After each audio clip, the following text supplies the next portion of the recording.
Vous nous proposez ce jour de voter des autorisations pour ouvrir les commerces 12 dimanches dans l'année.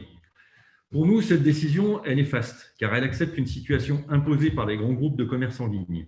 Nous préférons étudier les possibilités de construire le commerce du futur avec nos commerçants, trouver des complémentarités avec eux, et nous militons évidemment pour que des règles soient imposées au commerce déréglementé de l'Internet. Avec le développement de l'Internet, sans même parler du coronavirus actuel, le premier jour d'achat, le premier jour où nous achetons réellement, c'est comptabilisé, est devenu le dimanche. Le deuxième reste le samedi et le troisième le mercredi. Avec la pandémie mondiale que nous subissons, le phénomène s'aggrave. Un jour ou l'autre, il faudra bien que nous mettions des règles à ce mode de commerce qu'est le e-commerce. Ce mode de vente et d'achat, que nous pratiquons malheureusement tous et de plus en plus, a une logistique peu vertueuse socialement, nous le savons tous, et peu vertueuse en matière écologique. Les grands entrepôts, presque entièrement automatisés, se développent aux quatre coins du monde. Les transports de ce fret issu de ce commerce sont souvent en avion. Et ils se terminent souvent avec de nombreuses camionnettes. Et cela favorise donc le dérèglement climatique et globalement l'encombrement de nos villes si l'on n'y met pas des règles. Les conditions de travail sont souvent dures, avec même des salariés qui sont quasiment en cellules contraintes. Les commerces de nos centres-villes ont été progressivement remplacés par des franchises, des banques et des grandes marques qui se sont lentement transformées en vitrines pour les clients.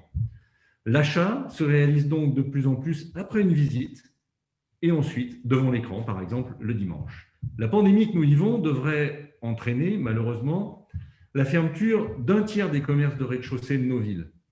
Pas forcément d'ailleurs les commerces locaux, plutôt ceux des grandes marques. Nous en reparlerons notamment tout à l'heure avec le vœu sur le groupe Z à la fin de ce conseil. De même, les moyennes et grandes surfaces des abords de ville vont aussi fermer, et ce, à peu près dans les mêmes proportions. Je parle simplement sur des prévisions de la Chambre des métiers et de la Chambre régionale des commerces. Cette marche était déjà entamée avant le coronavirus. Ce n'est pas l'ouverture du dimanche qui y changera quelque chose. Au lieu de précéder ceux qui veulent déréglementer le commerce, nous devons reprendre les choses en main pour défendre nos commerçants et leurs employés. Au début de l'automobile, nous n'avions aucune règle. Les voitures circulaient n'importe comment, sans règle. Puis, nous avons décidé de limiter l'usage de l'automobile par le code de la route. C'est normal.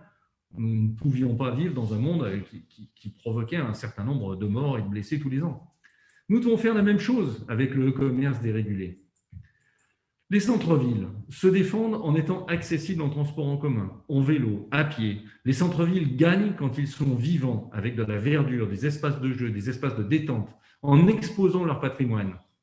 Les centres-villes gagnent en s'appuyant sur les commerçants locaux, les créateurs locaux, que ce soit en termes d'alimentation, mais aussi de textile, d'artisanat.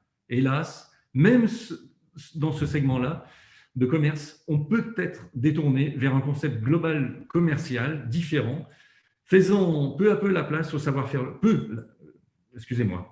Hélas, même ce segment-là de consommateurs peut être détourné vers un concept global commercial, faisant peu de place aux savoir-faire locaux, comme par exemple le style. Pour nous, élus écologistes, rien ne sert de soutenir le travail du dimanche qui crée une situation déséquilibrée. Car les grandes surfaces peuvent facilement ouvrir le dimanche, contrairement aux petits commerces. Si en parallèle, la ville ne se dote pas de plus d'outils pour contenir par exemple les loyers des acteurs économiques locaux et pour faciliter l'implantation d'activités répondant aux besoins essentiels des habitants au cœur de ville, rien ne sert d'ouvrir le dimanche si les transports en commun ne sont pas densifiés ce jour-là, par exemple. Comme chaque année, les écologistes s'opposent donc aux autorisations de travail le dimanche, que l'on pourrait certes peut-être comprendre juste avant Noël. Je vous remercie.